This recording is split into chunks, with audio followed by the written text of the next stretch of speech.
Mémoire et vigilance, une émission de Claude Bocherberg.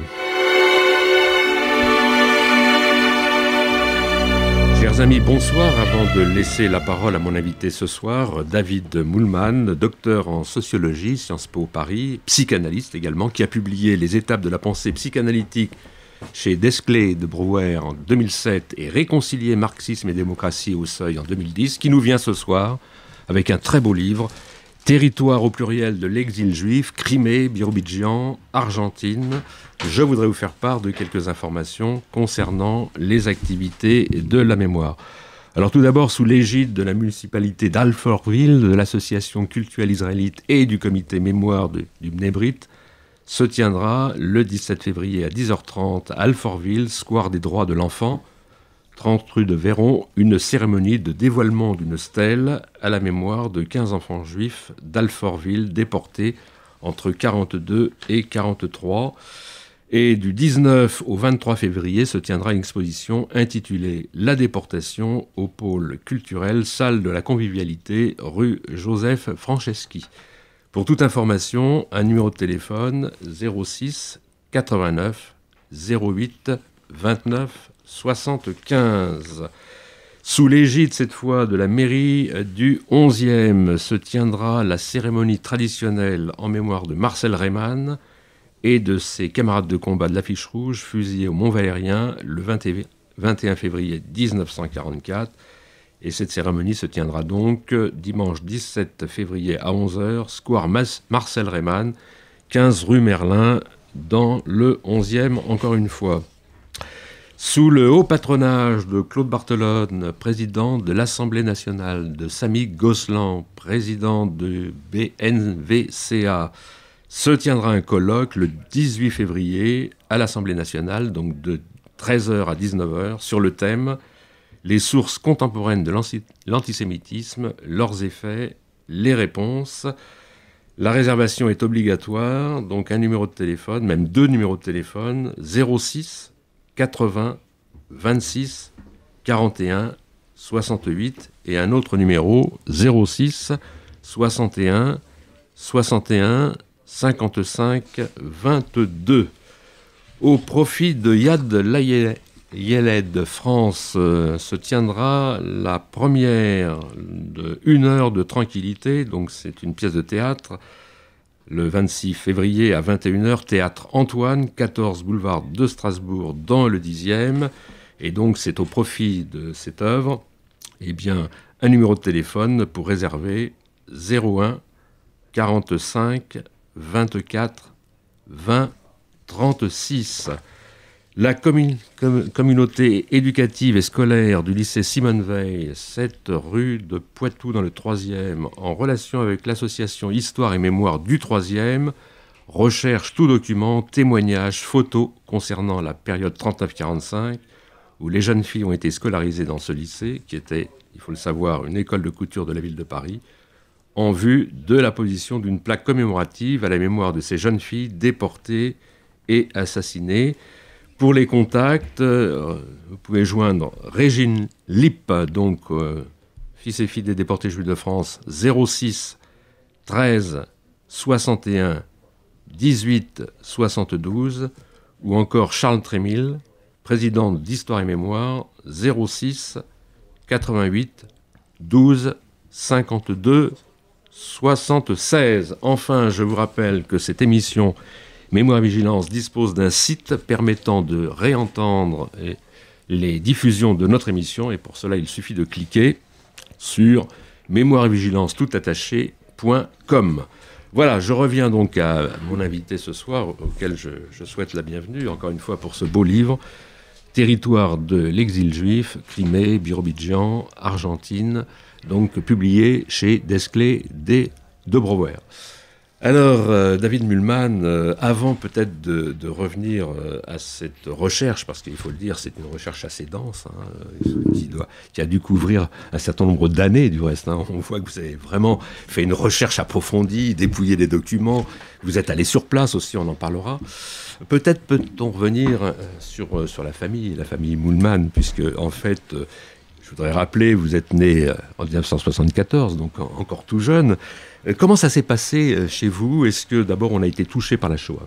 Alors, bonsoir et merci Claude Bocheverck pour votre invitation. Donc effectivement, quand on écrit à 37 ans un livre sur le monde d'avant la Shoah et le monde de la Yiddishkeit disparue, il y a des raisons intellectuelles et on y reviendra. Il y a évidemment des raisons personnelles et un fil rouge.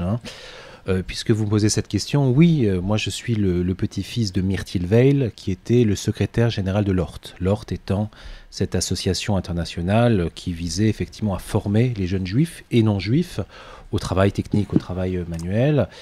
Mon grand-père Myrtil Weil, en 1940, a eu des responsabilités dans la résistance. Il devait faire notamment passer des jeunes juifs, des enfants juifs en Suisse à travers la Savoie. Il a été capturé par des gendarmes français, livré aux nazis et déporté à Auschwitz, où il est mort en 1943. Et je me souviens, quand je suis allé chercher son dossier, que ma mère avait constitué, en partie, à Yad Vashem. Donc effectivement, je suis juif alsacien, de famille alsacienne. Ma famille, du côté de mon père, est allemande, et du côté de ma mère, mosellane. Et donc effectivement, a été largement détruite par la Shoah. Mais alors, le grand-père, lui, sa famille, elle venait de quel endroit, en fait? Alors, nous étions Mosellan. Mosellan. Alsace-Lorraine, Moselle. Oui. Et alors, autre question, au fond, je crois que, on sent chez vous vraiment une attention portée, effectivement, au phénomène de la Shoah. Est-ce à dire que la transmission s'est faite depuis votre plus jeune âge au sein de la famille? Alors effectivement, puisqu'on rentre un peu dans les considérations intimes, mais j'ai effectivement un vécu juif qui s'est structuré, j'ai envie de dire, par la Shoah, plus que par une judéité, disons, positive, plus par une judéité de contenu. J'ai une éducation non religieuse, même si ensuite j'ai travaillé par moi-même, mais c'est le traumatisme de la Shoah qui a structuré ma judéité. Et puisque vous parliez tout à l'heure de Marcel Reimann, effectivement, j'ai l'affiche rouge dans mon bureau de travail et j'écris sous le regard... C'est pas anodin, évidemment. J'écris sous le regard de et puis c'était pas rien pour votre propre mère, puisqu'elle est fille de déportés, donc elle est pleinement concernée, et je crois qu'elle est très près des fils et filles également. Absolument, tout à fait. Alors, pour lancer un petit peu notre entretien autour de votre livre, j'ai envie de revenir sur les dernières phrases de la conclusion que vous intitulez « Politique de l'exil », parce que, très curieusement, et ça, c'est l'indice que c'est un bon livre, c'est que la fin explique le tout. Et vous dites « L'objectif de cet ouvrage était de restituer les histoires de la territorialisation, je vais y arriver, des Juifs au XXe siècle, qui sont aujourd'hui largement oubliés. Il s'agit pourtant d'épisodes importants, non seulement pour la mémoire juive, mais aussi pour l'histoire contemporaine. Ces tentatives historiques ont été autant d'espoirs collectifs et individuels, de trajectoires familiales et de parcours de vie qui ont mobilisé des centaines de milliers d'hommes et de femmes sur tous les continents. Et vous ajoutez, leur récit permet notamment de revisiter l'histoire tourmentée des Juifs soviétiques, à la fois l'immense espoir soulevé par la Révolution et la désillusion, puis la répression, un siècle d'ambivalence. Alors vous prenez l'expression Asvi Gittelmann, elles éclairent à nouveau le monde disparu de la Yiddishkeit. Alors effectivement, quand on prend connaissance de votre recherche, d'abord on a l'impression qu'on connaît les choses. Birobidzjan, on en a tous entendu parler, d'autres notions comme la Crimée et l'Argentine peut-être un peu moins, mais en fait ce que vous nous apprenez avec cette recherche, c'est qu'au fond, on ne connaît pas grand-chose. Alors, l'idée effectivement c'était, comme vous le dites très justement, de restituer à la fois des histoires oubliées voire inconnues dans le cas de la Crimée, et donc de rééclairer ce monde disparu de l'Europe de l'Est, donc de la Yiddishkeit, d'avant la Shoah. Donc il y a 3 expériences où effectivement les Juifs ont vécu dans des territoires circonscrits, d'où le titre « Territoire de l'exil juif », avant Israël. Et ce sont des histoires qu'on a oubliées parce qu'effectivement le monde juif aujourd'hui est focalisé sur le projet d'Israël. Mais avant, il y a eu des expériences très importantes. Il y a eu le cas de la Crimée, donc c'est-à-dire que si l'on rentre un peu dans le détail, au moment de la révolution bolchevique, il y a eu tout un projet qui était d'installer les Juifs en Crimée, c'est-à-dire dans cette péninsule au sud de l'Ukraine. Et c'est un projet qui a commencé dans les années 20 et qui s'est terminé par l'extermination nazie à partir de 1941, et où effectivement a émergé une véritable classe agricole juive. Et donc ça a été un projet d'installation des Juifs sur cette terre de Crimée. Il y a eu ensuite le deuxième projet qui s'est substitué au projet criméen. Restons un peu sur la Crimée, parce que là, vous nous apprenez des choses effectivement très très intéressantes. D'abord, il y a une ruralité juive qui est en quelque sorte portée évidemment par l'État soviétique à l'époque. Là, en même temps, c'est une façon de mieux circonscrire aussi la population juive. Et alors, ce qu'on apprend, ce qui est quand même incroyable, c'est que effectivement, les organisations juives américaines, en particulier le Joint, sont partie prenante dans cette affaire. Tout à fait. C'est quelque chose d'extrêmement surprenant et qui n'a été redécouvert que tardivement. C'est des chercheurs américains dans les années 80, suite à l'ouverture des archives soviétiques, qui ont redécouvert cette expérience criméenne qui, encore aujourd'hui en Europe, et même pour les historiens de l'Union soviétique, est largement méconnue. C'est-à-dire qu'il y a eu à un moment une coopération active entre la philanthropie juive américaine, très puissante à l'époque, et notamment le Joint, qui a créé une structure organisationnelle spécifique qui s'appelait l'Agro-Joint en vue d'aider le jeune gouvernement soviétique à installer les Juifs russes sur la terre de Crimée. Et donc c'est très curieux parce que nous sommes dans les années 20 avec un socialisme conquérant et donc une opposition de modèle, et pourtant les cadres de l'Agro-Joint, les cadres américains, et je reviens longuement dans mon livre sur ces personnes oubliées aujourd'hui, James Rosenberg, James Rosen, les cadres de l'Agro-Joint, vont en Crimée, déplacent des agronomes, font venir des tracteurs, et ça donne une expérience tout à fait inédite. Avec cet espoir que, en fait, la question juive, comme on le dit, c'est-à-dire au fond l'antisémitisme ancestral allait être éradiqué, moyennant quoi ils se sont complètement plantés, il faut le dire. Absolument, c'est là où c'est une histoire compliquée parce que c'est une histoire ambivalente, c'est-à-dire qu'à la fois c'est indéniable dans la visée du pouvoir soviétique, une volonté d'assimiler les Juifs, une volonté...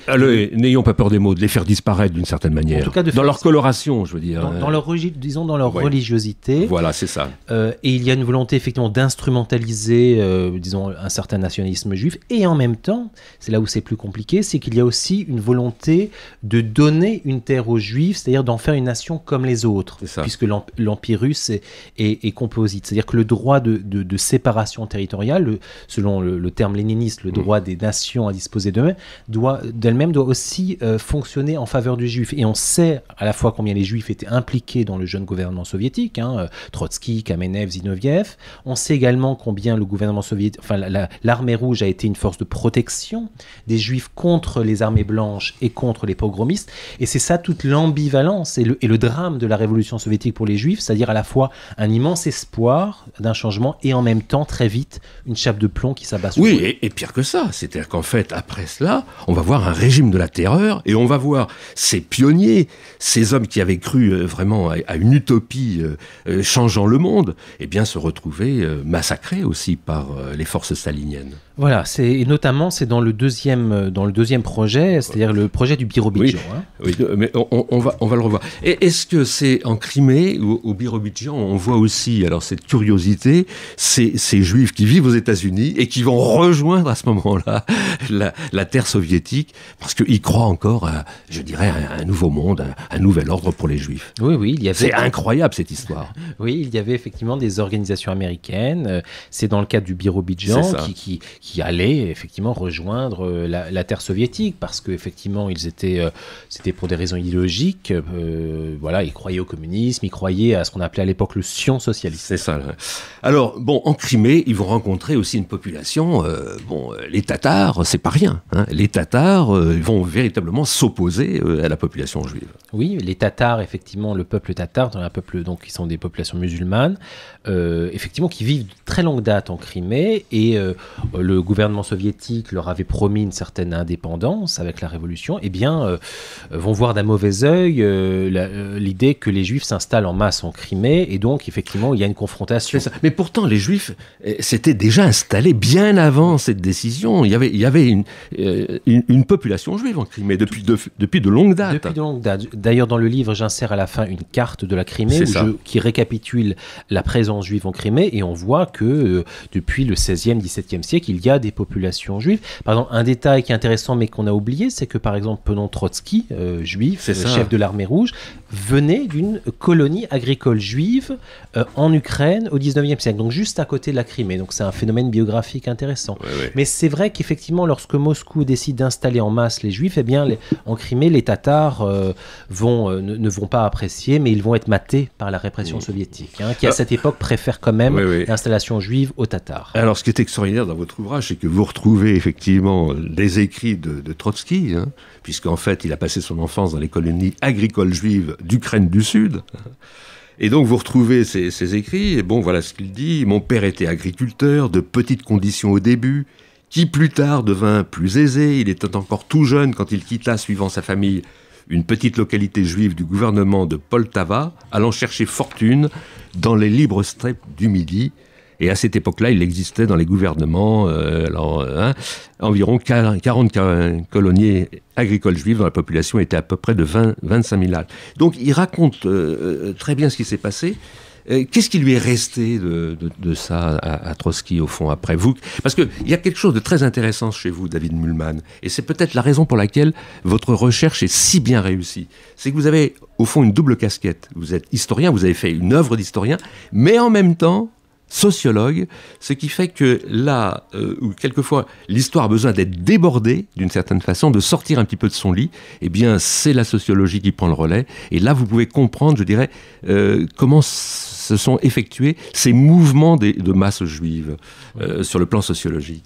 Oui, c'est-à-dire qu'effectivement, c'est un livre à la frontière entre l'histoire et la sociologie, parce qu'il y a un travail d'archives, de détails historiques, mais en même temps, c'est un livre qui modélise les histoires pour essayer d'en faire sortir, si je me permets, la moelle, les modèles, qui sont ces trois modèles sur la Crimée, le Birobidjan et l'Argentine, et essayer de les comparer. Donc il y a une volonté de systématiser un peu ces expériences pour éviter de faire un ouvrage de pure histoire. C'est ça. Dans le cas de Trotsky, on pourrait en parler longuement, mais ce qui est intéressant tout de même, et là je ne parle pas de Trotsky, c'est que beaucoup de Juifs ont cru effectivement à l'émancipation des Juifs en Union soviétique, et paradoxalement ont joué un rôle de répression. Je pense notamment à la Yevzetskaya, la fameuse section juive du Parti communiste, qui était donc dirigée par des Juifs et qui a eu un rôle pour mater, si vous voulez, la religion juive. Donc ce sont des paradoxes qui sont des paradoxes biographiques. Oui, mais alors justement, je suppose qu'il y a dû avoir beaucoup de déchirements dans les familles, parce que en fait, il y a eu des ruptures, il y a eu vraiment des choses un petit peu difficiles qui se sont passées, pour ne pas dire douloureuses, quand on voyait effectivement des familles qui étaient traditionnalistes depuis de longues années, et puis d'un seul coup, cette rupture parmi les jeunes à ce moment-là. Exactement, c'est-à-dire qu'il y a eu des tensions internes aux familles, notamment entre des familles traditionnelles, et beaucoup de jeunes juifs quittaient les yeshivot, donc les centres d'études, pour rejoindre le mouvement communiste. Je rappelle qu'à l'époque, le Bund, le parti donc ouvrier juif, qui était lié au parti bolchevique, mais en même temps revendiquait une autonomie, regroupait des centaines de milliers de juifs. Un parti marxiste qui regroupait des juifs. Et ça, c'était un point peut-être intéressant de l'ouvrage, c'est que on a oublié aujourd'hui, nous les juifs d'après la Shoah, qu'il existait des territoires pour les juifs, c'est-à-dire des espaces physiques où des juifs étaient organisés dans des quartiers, dans des ghettos, dans des villages et même dans des espaces ruraux. C'est intéressant de restituer ça parce que nous vivons dans des communautés dispersées. Je ne parle pas du cas israélien qui est un cas particulier, mais on a oublié qu'il y avait des espaces de la territorialité juive. C'est ça. Est-ce qu'on peut expliquer qu'au fond, à travers ces trois territoires, ces trois expériences, appelons-les comme ça a engendré en quelque sorte le socle d'une autonomie, d'un nationalisme juif pour la suite? Alors tout à fait. C'est-à-dire, ce qui est spécifique, c'est cet effort de territorialisation juive, c'est-à-dire ce désir d'installer des juifs sur des territoires circonscrits, de les regrouper. Et c'est dans ce sens où effectivement ces trois expériences ont été un premier pas pour le projet du sionisme que l'on connaît. Mais en même temps, il y a une différence de fond que je travaille dans le livre, qui était... c'était des expériences qui visaient à installer les Juifs sans l'État, c'est-à-dire sans autonomie, sans indépendance politique juive. Et de ce point de vue, le sionisme est une rupture par rapport à ces histoires. Mais est-ce que c'est pas une manière de les ghettoiser d'une certaine façon, je dirais, en les vidant un petit peu de leur substance ? Parce qu'en réalité, cette terre sans nation, ça ne pouvait conduire qu'à une surveillance, qu'à un enfermement. C'est compliqué. C'est compliqué parce que, bon, on ne va pas évidemment ici parler du sionisme, c'est pas l'objet de l'émission, mais si on travaille vraiment la figure d'Herzl, Herzl était effectivement pour une certaine autonomie juive. Et Herzl, vous nous l'apprenez, il serait bien allé en Ouganda, lui. Tout à fait. Il soutenait le projet ougandais, c'est ça. Qui était un projet donc d'autonomie territoriale sous protection britannique, donc avec protectorat britannique, c'est-à-dire sans indépendance politique, au sens d'un État. Et c'est bagarré avec les sionistes de l'époque. Et avec les Russes. Oui. Donc c'est compliqué parce qu'il s'agissait effectivement d'avoir des projets d'autonomie territoriale, le cas de l'Argentine est archétypique de cette volonté-là. Il y avait l'idée d'avoir une certaine autonomie juive, mais pas forcément de revendiquer un État. Alors la question n'est pas ici de savoir si c'est bien, pas bien. Oui, bien sûr. Mais l'idée de dire, on a du mal aujourd'hui à penser, comme juif d'après la Shoah, l'idée d'un territoire juif sans l'État, puisque Israël fonctionne comme ça. Or, dans le mindset, dans la manière de penser des juifs d'avant, il y avait cette possibilité de s'installer sur des territoires, mais pas forcément avec un État indépendant. C'est intéressant parce que c'est des choses qu'on n'arrive plus à penser. C'est ça. Alors, pour revenir à la Crimée, à la fin donc, de la recherche pour cette partie, vous dites « Les colonies de Crimée restaient un endroit plus sûr qu'ailleurs en URSS. Les conditions de vie y étaient meilleures que dans le reste de la Russie rurale et que dans les shtetls. Paradoxalement, c'est dans les colonies que les Juifs pouvaient, à minima, pratiquer la religion pour ceux qui le voulaient, plutôt que dans les espaces traditionnels de la judéité soviétique à Moscou et dans les villes de l'ouest de l'URSS. Beaucoup de rabbins avaient été hostiles à l'émigration des Juifs vers des colonies éloignées, etc. Au fond, ils ont trouvé une sorte de modus vivendi. Mais oui, en étudiant les archives, c'est tout à fait surprenant, parce que d'un point de vue factuel, effectivement, on observe que même à la pire époque stalinienne, 1936-1939, eh bien, les Juifs de ces colonies pratiquaient la religion, respectaient le Shabbat, les vacances juives étaient chômées, il y avait des cérémonies, circoncision, mariage, etc. Et donc la question, c'est pourquoi pourquoi, alors que dans d'autres espaces, cette judéité était réprimée ou détruite même. Eh bien, la raison, c'est que le joint, donc les cadres du joint, avaient réussi à créer une certaine performance économique et technologique des colonies. Donc, ces colonies juives agricoles devenaient un modèle même pour le monde soviétique. Et donc, ils ont pu jouer un rôle de tampon entre la répression du pouvoir central et la réalité locale. Il est tout à fait frappant de voir que même dans la propagande soviétique et même dans la littérature et la poésie, on trouve dans des poèmes de Maïakovsky, on célèbre les colonies juives agricoles, ce qui fait que cette réussite du joint a permis paradoxalement de sauver une certaine, enfin en tout cas de conquérir une certaine autonomie par rapport à la répression. C'est ça. Alors on en arrive au deuxième volet, c'est-à-dire le Birobidjan.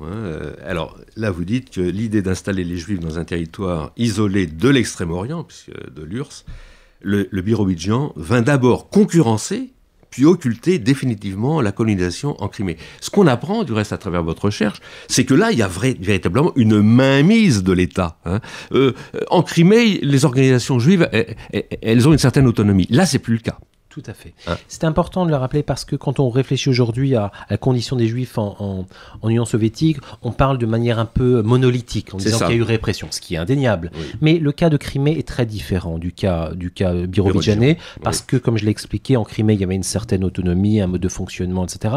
Alors que l'idée même d'installer les Juifs au Birobidjan était une pure intervention policière du pouvoir stalinien. Et stratégique. Parce que en réalité, ça va conforter la frontière avec le Japon. C'est exactement cela. C'est que l'idée, c'est de contrer l'impérialisme japonais qui, effectivement, conquiert la Mandchourie dans les années 30 qui pointe son nez, disons, à la frontière du fleuve Amour, c'est-à-dire en Union soviétique, dans une partie à l'est de l'Union soviétique qui est désertique et donc non contrôlée. Et donc, l'idée de Staline, c'est de dire on va peupler cette terre ingrate, d'un point de vue climatique, d'un point de vue, du point de vue des terres, etc. On va la peupler de Juifs pour faire tampon. Donc, c'est un pur projet je dirais, policier et stratégique. Oui, artificielle aussi, on peut dire. Alors justement, là, ce qui est très curieux, c'est que, bon, effectivement, stratégie, etc., il n'empêche qu'on va quand même faire en sorte de faire une sorte de pays juif, avec une langue juive, c'est-à-dire revenir au yiddish, qu'on va imposer, c'est-à-dire qu'en fait, il va être une langue obligatoire partout dans le tissu social. Voilà, c'est qu'il va falloir fabriquer, à la fois pour la propagande interne et internationale, un pays juif qui sera le Birobidjan, et donc le yiddish va être institué comme langue d'État dans les administrations, dans les écoles, etc. Et on va même empêché les juifs dans les bibliothèques, dans les librairies, d'accéder à ce qu'ils avaient conquis, c'est-à-dire un accès vers le russe. C'est un point tout à fait intéressant parce qu'aujourd'hui, là aussi, on vit avec une certaine nostalgie du yiddish comme étant la langue naturelle des juifs de l'Est, ce qu'elle a été, mais elle a été aussi une production d'État. C'est-à-dire l'idée que les juifs ne parlent que yiddish et non pas russe, ni ne lisent en hébreu, a été aussi à un moment une production de l'État. Donc c'est plus ambivalent que la manière dont on voit aujourd'hui le yiddish. En même temps, l'hébreu n'est pas absent. Parce que vous le dites très bien, la première proclamation socialiste juive fut écrite en hébreu en 1875 par Aaron Lieberman. Oui. Quant à celui-même qui est considéré comme le grand-père du socialisme juif, Maurice Winchevsky, poète et fondateur de la presse socialiste juive, pionnier de la poésie prolétarienne juive, ses premières revues militantes qui datent de 1877 sont imprimées en hébreu.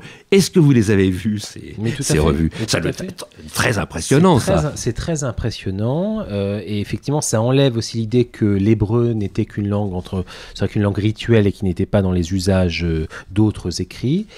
Et puis, effectivement, ce qu'il faut voir, c'est qu'à partir du cas du Birobidjan et de l'imposition du yiddish comme langue unique, eh bien, tout cela disparaît dans la judéité soviétique, au profit du seul yiddish. Oui, tout à fait. Alors, vous décrivez très bien, désormais, c'est toute une vie étatique en yiddish qui s'organisait au Birobidjan selon l'expression de l'écrivain soviétique Moshe Litvakov.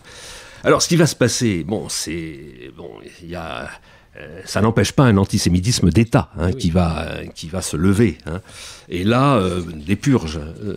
Là, ça devient extrêmement pénible, ça devient douloureux pour la population juive. Voilà, c'est que, et je parle aussi de...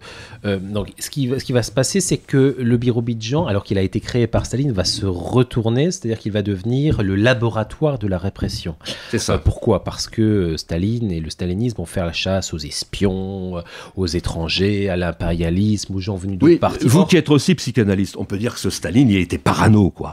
Parce qu'il était gourmand d'informations sur les complots. C'est ce que vous décrivez très bien. Tout à fait, parce que je parle de quelqu'un qui s'appelle Israël Emiot, qui a écrit, qui est j'en parle assez longuement, qui est donc un journaliste polonais qui est allé faire un reportage en Russie, au Birobidjan dans les années 30 et qui a été déporté en Russie. On l'a accusé de tous les maux, d'espions américains, etc. Et donc il montre bien ces mécanismes de répression. Et lui, il a eu de la chance parce qu'il a réussi à se sauver et rejoindre sa famille, une partie de sa famille qui était aux États-Unis. Et il a publié en yiddish puis en anglais. C'est un livre qu'on peut trouver, un livre qui s'appelle The Birobidjan Affair et qui décrit très bien les mécanismes de la répression. Avec un sous-titre A Yiddish Writer in Siberia. Et la dernière phrase de l'extrait de texte que vous nous présentez dans le livre, il dit « Et maintenant, je suis dans ma cellule de prison, probablement un parmi tant d'autres. » Mais il n'empêche qu'il cogne avant sur ses geôliers, d'une certaine façon. Tout à fait, tout à fait.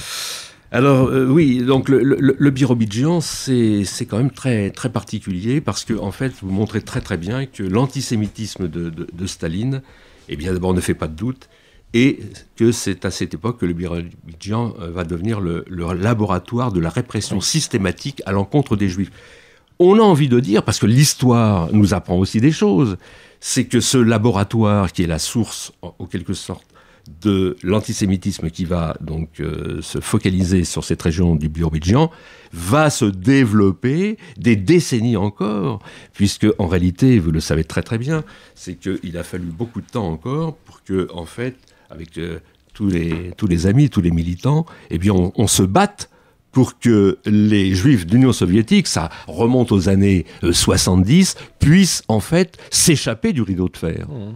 Oui, effectivement. Donc, c'est une longue histoire. C'est une longue histoire et alors qui est une histoire tragique, hein, parce que c'est une histoire, c'est là où effectivement c'est complexe, c'est une histoire du stalinisme et du post-stalinisme. Hein. Je rappelle que quand même le régime soviétique sous Lénine avait un traitement différent de la question juive, mais à partir de Staline, c'est la répression. On sait d'ailleurs que Staline était antisémite depuis très jeune, puisque dans le parti bolchevique, je le rappelle, il voulait organiser un pogrom contre ce qu'il appelait les youpins circoncis, qui étaient les mencheviks, donc les ennemis des bolcheviks. Donc, bon, l'antisémitisme de Staline ne fait aucun doute.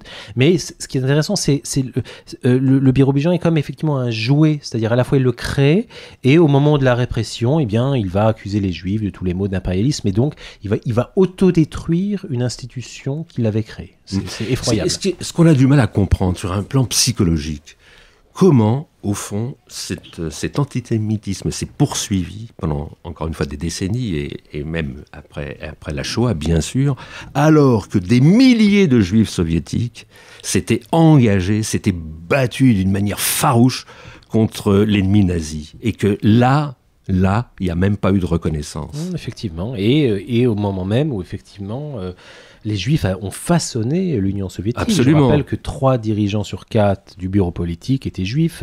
Trotsky, Kamenev, Zinoviev, même Lénine en personne, son grand-père paternel était juif, on oublie souvent de le dire. Donc, le nombre d'officiers juifs de l'armée rouge était très important, et ça n'a pas, j'ai envie de dire, ça n'a pas eu d'effet, malheureusement. Oui, et il me revient à l'idée que beaucoup de survivants d'Auschwitz que j'ai interrogés et qui se sont retrouvés donc libérés des camps, ce n'était pas sans émotion que beaucoup m'ont raconté leur rencontre à ce moment-là avec des officiers juifs de l'armée soviétique, qui parlaient yiddish, bien sûr. Qui parlaient yiddish. Alors on en arrive à l'Argentine. Et l'Argentine, alors il y a un nom incontournable, c'est le baron de Hirsch. Oui. Alors le baron de Hirsch, qui est une personne relativement oubliée, bref, on sait on connaît Lucien de Hirsch parce que son nom porte, une école porte son nom, mais le baron de Hirsch était un très grand philanthrope allemand du 19e siècle, qui connaissait d'ailleurs très bien Herzl, et à la fin du 19e siècle, son fils unique, Lucien, meurt, et à ce moment-là, il décide d'investir toute sa fortune au service du sauvetage des Juifs. Il commence, comme Herzl d'ailleurs, à négocier avec le tsar, mais voyant que la condition juive ne se modifie pas, eh bien, il décide d'acheter des terres agricoles en Argentine, la jeune République argentine qui se développe et qui a besoin d'une certaine immigration européenne, et il va faire venir dans des grandes migrations des dizaines de milliers de Juifs de l'Est pour les sauver des pogroms. Et à ce moment-là, ça arrange ceux qui sont en charge du gouvernement de l'Argentine, parce qu'il faut peupler. C'est un immense pays, désertique. Et en fait, ça les arrange de faire venir les masses juives à ce moment-là. Tout à fait. C'est qu'il y a une espèce de rencontre assez curieuse entre l'intérêt des Juifs de sortir d'Europe. Je rappelle, par exemple, les effets qu'a eu le massacre de Kishinev, par exemple, en 1903. Donc, il fallait faire sortir les Juifs d'Europe de l'Est.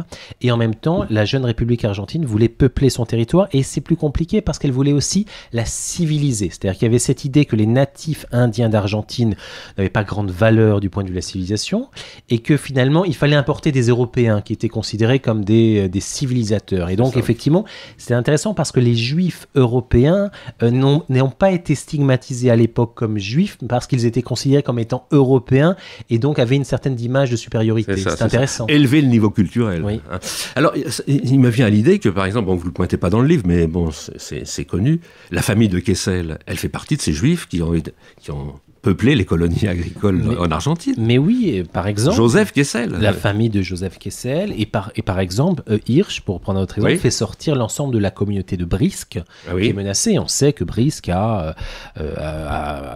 y avait de nombreux rabbins, de très grands talmudistes de la communauté de Brisk. Et moi, je suis allé en Argentine visiter les restes de ces colonies. Et on peut faire le tour de ces colonies. On voit des synagogues magnifiques du 19e siècle, avec encore le mobilier russe, une architecture russe. Mais dépeuplés, je suppose. Dépeuplés, mais j'ai rencontré, moi, des descendants de ces juifs russes. J'ai rencontré un monsieur qui s'appelle Marco Wertmann, qui est un paysan argentin, qui vit sur cette terre. Disons le mot, un gaucho. Un gaucho, un vrai fermier. Qui monte à cheval. Exactement. Et c'est assez touchant de voir quand ce monsieur vous raconte l'immigration de ses grands-parents et qu'il est devenu lui-même un Argentin sans pour autant renier son origine juive. Oui. Alors, à quel moment parce que, bon, d'abord, ça commence avec de la lumière, si je puis dire. C'est magnifique. Bon, une terre, on fait venir les masses juives, qui, encore une fois, subissent un antisémitisme tout à fait féroce. Et puis, le temps passe, et ça va basculer dans le sens contraire à ce moment-là. Tout à fait. Comment ça se passe? Alors, il y a au moins 2 raisons, mais je les développe en détail dans le livre et elles sont complexes à expliquer ici en quelques instants. La première, c'est toute la politique de la JCA, donc de la Jewish Colonization Association de Baron de Hirsch, dont la politique assez bureaucratique et assez autoritaire va avoir des effets contre-productifs et va donner envie à ces jeunes fermiers juifs installés de partir vers les villes. Et la deuxième raison fondamentale, c'est que ces fermiers vont avoir des enfants qui ont envie d'avoir un certain niveau d'éducation, ils vont rejoindre les villes et il va y avoir une migration de la campagne vers la ville, voire de l'Argentine vers les États-Unis. Si aujourd'hui... Est-ce à dire, pardonnez-moi, est-ce à dire qu'en réalité, cette filiation paysanne, appelons-la comme ça, était trop neuve et qu'elle ne pouvait pas fonctionner? Si d'aventure, il y avait une longue lignée de paysans, est-ce que ça se serait mieux passé? C'est une question. C'est une question. Parce que là, il y a une sorte de retour, je dirais. On quitte la campagne pour aller en ville, mais en même temps, on quitte cette campagne pour aller en ville de façon, je dirais, à s'élever sur le plan culturel aussi. Tout à fait. Donc on renoue avec la tradition juive. D'une certaine manière, effectivement. Il y a d'ailleurs une citation intéressante, assez amusante et intéressante que je relève dans le livre d'un colon qui disait nous avons semé des grains et nous avons récolté des docteurs. Voilà. Oui, non, mais ça résume bien exactement. Alors, comment ça va se passer, je dirais, à la fin de l'histoire de l'Argentine? Donc l'Argentine, ça commence dans les années 1890 et à partir de 1950, c'est 1950, ce n'est pas rien. Ces colonies vont être désertées, soit pour peupler Buenos Aires, la capitale, soit pour partir vers les États-Unis, et une certaine fraction va également partir en Israël. Et donc là aussi, on peut dire ça n'a pas réussi, ça n'a pas été pérenne, mais en même temps, d'une part, premièrement, ça a sauvé concrètement des Juifs de l'extermination en Europe de l'Est. Deuxièmement, si aujourd'hui la communauté argentine juive est aussi importante d'un point de vue numérique, c'est aussi grâce à cet effort-là. Et je dirais même que sur la côte est des États-Unis, quand on retrouve puisque les quartiers juifs sont assez nombreux à New York, c'est aussi en raison de l'immigration des Juifs argentins vers New York. On retrouve des traces argentines dans les quartiers religieux de New York. C'est ça. Alors, ce qui est formidable avec cet ouvrage, au fond, vous nous faites revenir, je dirais, à ce monde disparu, ce monde de la Yiddishkeit. En quoi, en fait, on peut dire aujourd'hui, avec cet ouvrage et cette recherche, ça vous a davantage appris sur ce phénomène de la Yiddishkeit?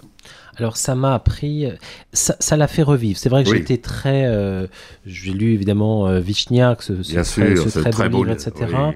C'est une manière de revisiter les modes de vie de ce monde disparu. C'est aussi une manière de revivre un certain judaïsme qu'on ne connaît plus, au moins sur 2 plans.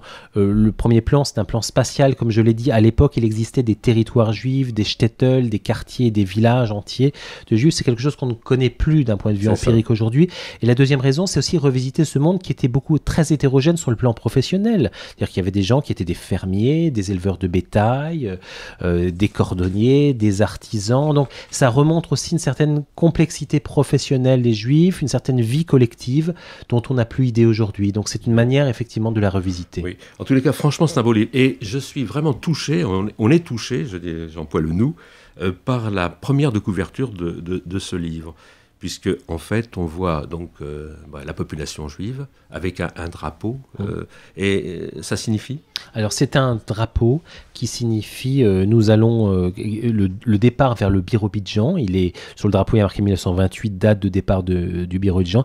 Et on voit toute cette foule de jeunes tous les hommes sont en casquette. Tous les hommes en casquette, des enfants également, qui sont dans cette logique du départ. Et puis, tout le monde est amalgamé. Je veux dire, cette photo, elle frappe par l'aspect collectif. Oui. Bon, en tous les cas, vraiment, je vous félicite. Merci. C'est un ouvrage important pour expliquer beaucoup de choses. En même temps, finalement, vous défrichez des notions un petit peu méconnues. Et là, vous êtes, je dirais, sur un nouvel ouvrage, très certainement. Oui, je réfléchis, ça serait plutôt un ouvrage de psychanalyse. Bon, mais, on aura peut-être l'occasion de se revoir. Ne sont pas très éloignés. Absolument, j'espère qu'on aura l'occasion de se revoir autour de votre prochain ouvrage. En tous les cas, je voudrais rappeler le titre, Territoire de l'exil juif, Crimée, Birobidjan, Argentine, de David Mühlmann, publié chez Desclés de Brouwer, document Histoire. Chers amis, merci, à mercredi prochain. Merci.